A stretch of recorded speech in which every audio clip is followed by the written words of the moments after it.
Hi, welcome to Jadekind Gaming.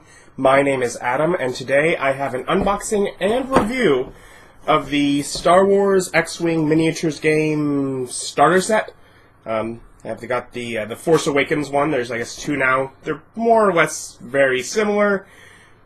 A little bit of flavor more towards the classic Star Wars series in the first one, and then the Force Awakens is now different paint job. A couple of the cards are different people for Force Awakens. And I just recently picked this up a few weeks or so after playing it with my friend Bob, who got it for Christmas.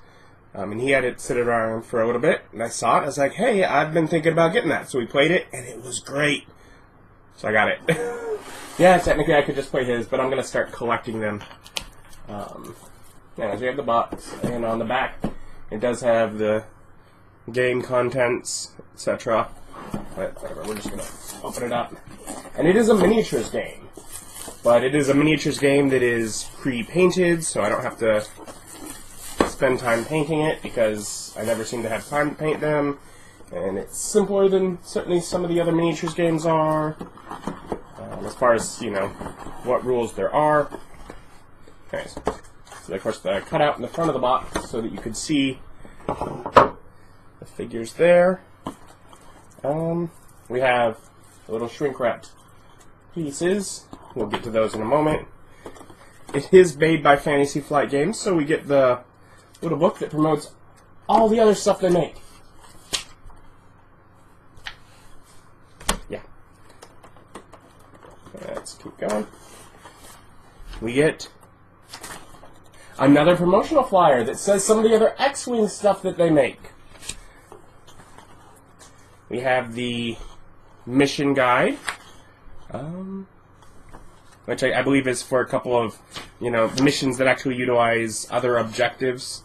You know, because there's, you know, just destroy the other ships, but there's also, you know, keeping satellites around. So actual missions. Here's the Learn to Play book, and this is the primary way that we played when I played with my buddy Bob, and it was pretty quick. It was maybe spend 10-15 minutes. I read through this book, and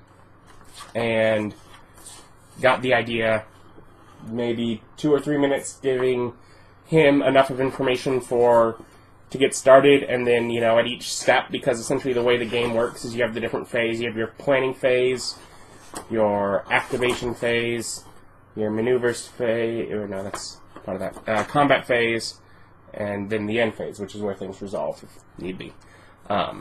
Which basically is plan your movement, do your movement, and then fight if you can see things to fight. And, you know, and there's little extra bits within each of them, things that you can do, the way things work, but it was pretty simple. And that is definitely a more simple way to play. I know that they've even done some modifications compared to the way that the ships actually work. There's a couple points in there where they say, you know, use this way for this, and basically you're cutting off some of the ship's abilities. But it's a great, simple way to play. We did that once, and then we delved a little bit deeper, and we played one normal game, still just using the 3 ships in here. And there are a lot more details in the rules reference. However, if you've ever played a miniatures game like Warhammer 40K, you know that you could end up with a lot bigger rulebook than this. This is a remarkably small rulebook for a miniatures game. Now, this is just the core rules. All of your unit information is on either cards or actually on the base. It'll be in the cardboard. But still, a very simple rule system for the game. It is easy to pick up and learn. And I do get the feeling, because you can then buy extra ships, you can still get a decent amount of complexity as you expand it and make it a larger game. But if you go with just a couple of ships against just a couple of ships, it was simple. It was easy to learn, easy to pick up, which is a great way to learn the game, and then you could build the complexity over time. Trying to do that with Warhammer 40K didn't work so well. So that's I guess, a brief on, the rules, and I did enjoy it. Let's take a look more at the components here. And I guess since we already moved past this, we'll go back to this first. And we'll see all that the cardboard has to offer. If I can get it open. Which I can. Yay, victory!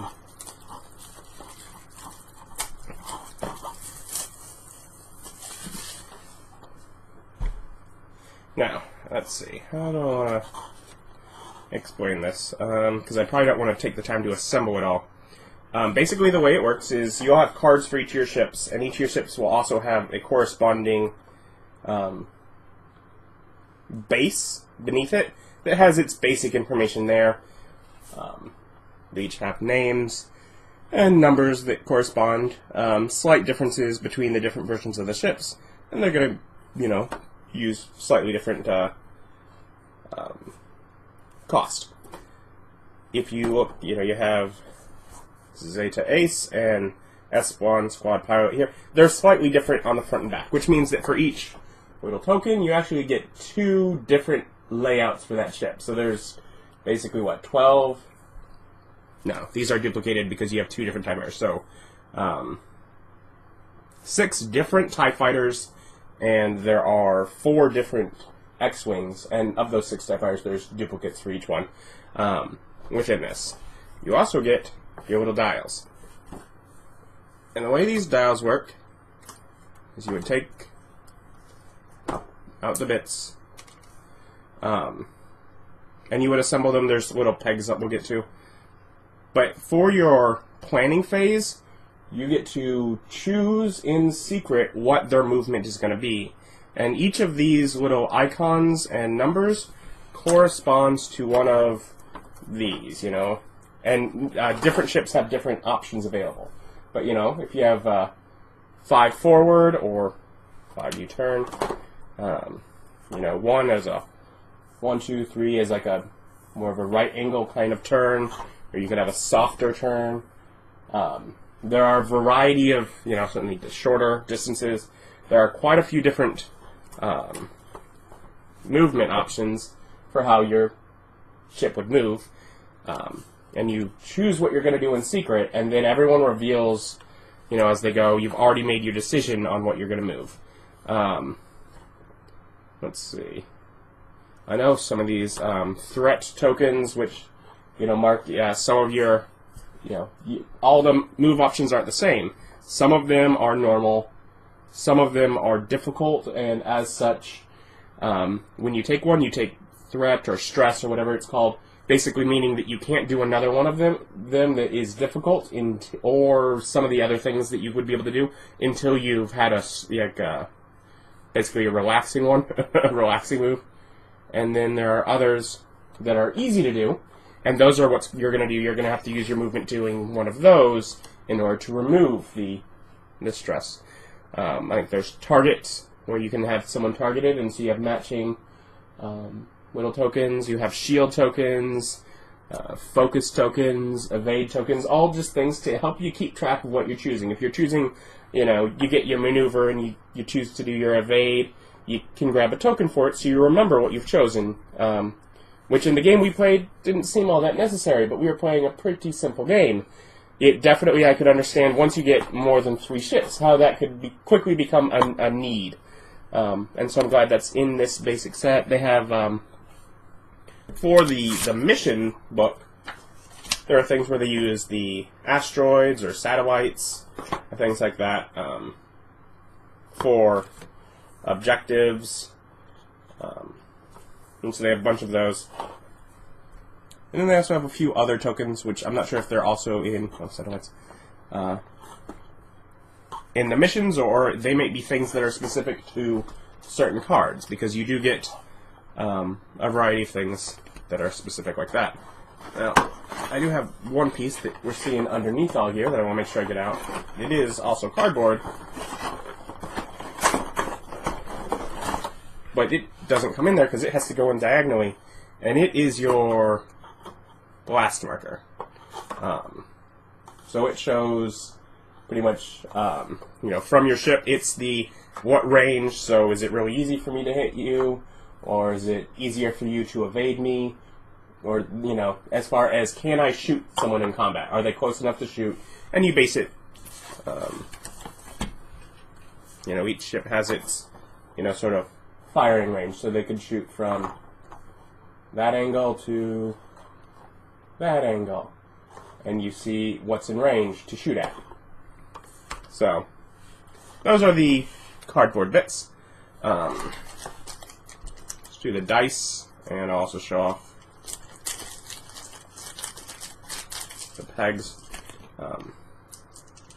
Because there are these pegs, and they are what actually hold these together.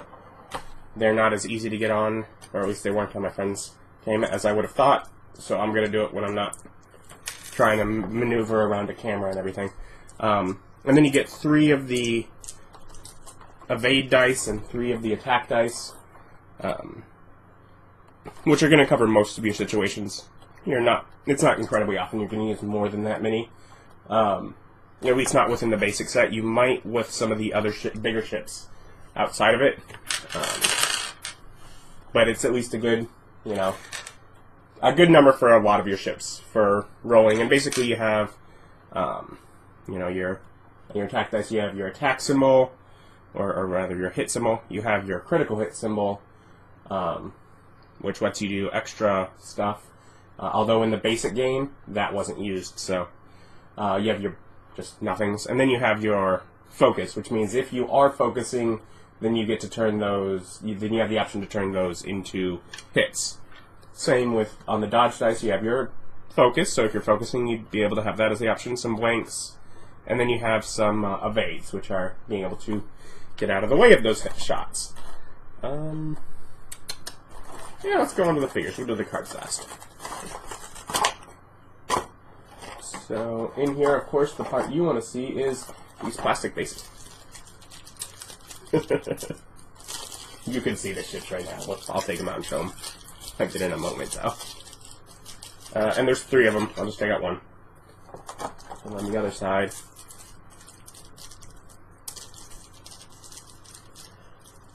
there are actually 6 of these, because the idea is they have a way that they go. These slot into here, so you end up with double height. And then this is going to slot in here, and they each have a certain direction, like it's keyed, basically, so that it goes in the right way, which keeps the ships facing a certain direction. You would take one of your ships and put it in there, so that way you'd have all your information.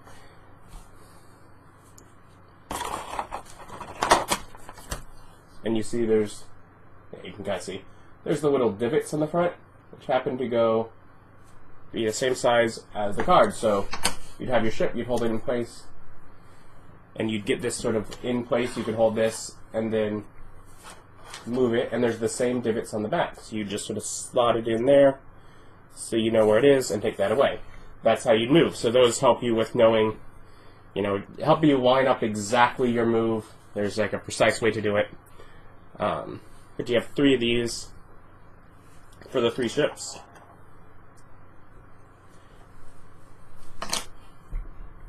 And where's the focus point? Right here. You get your X-Wing, which again, it has its little clear thing in the bottom, which is still keyed, so it will go in there. And that is just a cool little ship. But you have the same thing available. I'm only going to take one of these out. There are 2 identical of these First Order TIE fighters.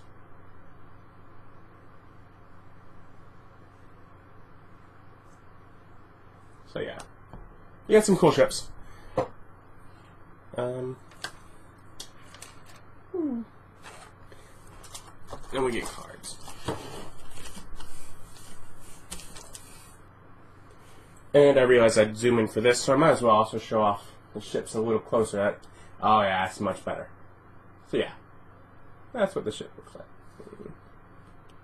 Because no, they are nice. I mean, for the price, very nicely detailed. That's, and I mean, they're a little fragile, so be careful with them, definitely. You know, there's bits that'd break off if you're not careful. And again, I'll show off that as well now that we're in the close-up, and you do see the same spot there. And you can... Anyways, so there's those. And onto the cards, which we'll start with these larger ones. You get,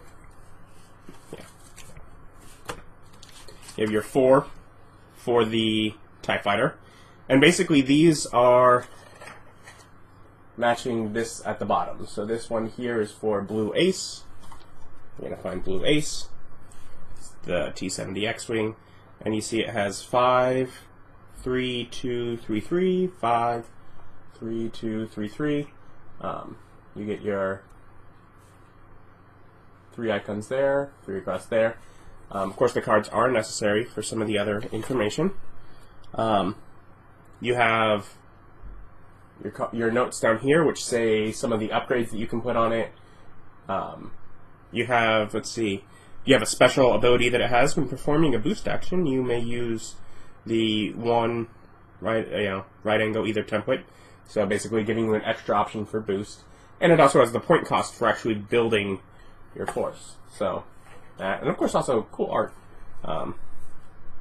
You have Poe Dameron. So we have, you know, the character. Of course, this is going to be one that, you know, some of these might be very similar to what's in the actual, like the other beginner box, but of course Poe is going to be different. I'm sure it's Luke in the classic series beginner box. You see, you know, some of them have different options, of course, different point values, the different numbers, and things like pilot skill. If you have a high pilot skill, then you move last. So the people with the low pilot skill actually move first, but everyone's already made that decision.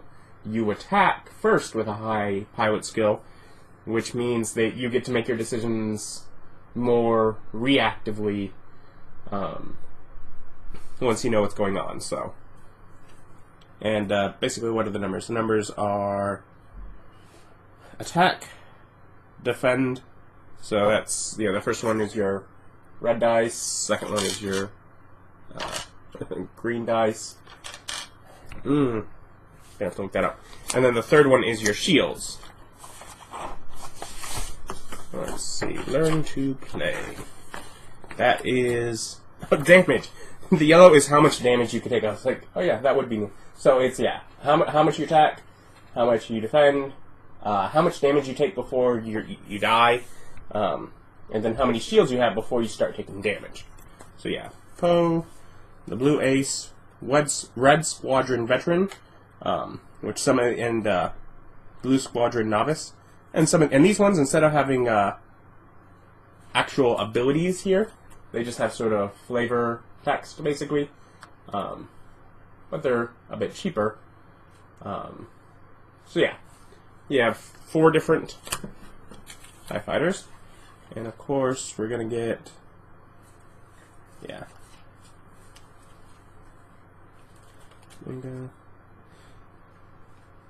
Okay, and maybe you're only allowed to use some of them. Let's see, maybe ones you're not allowed to duplicate is what my guess is, because some of these you have only one copy of.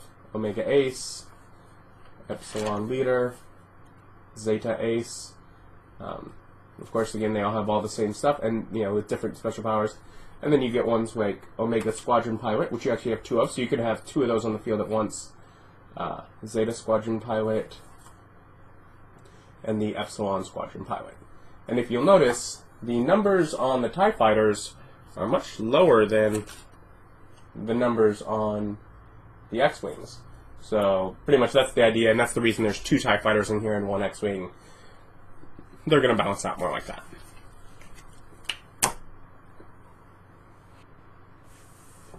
And, and you get the little cards, which are a couple different things. I'll turn them to the back. And that's where this went. So all of these are damage, and you can mark, hey, you have a damage. Or, if it's a critical hit, you would pull it face up. And different things are treat all turn maneuvers as red maneuvers. So this damage also makes it harder for you to do some of your movements because you had a critical hit. Others are when attacking, roll one fewer attack die. And you can use an action to try and fix your weapon's failure. Very nice, very nice.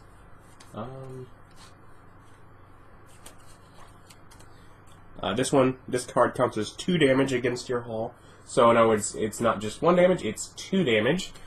So there are different things for what the critical hits could be. You'd have different critical hit options.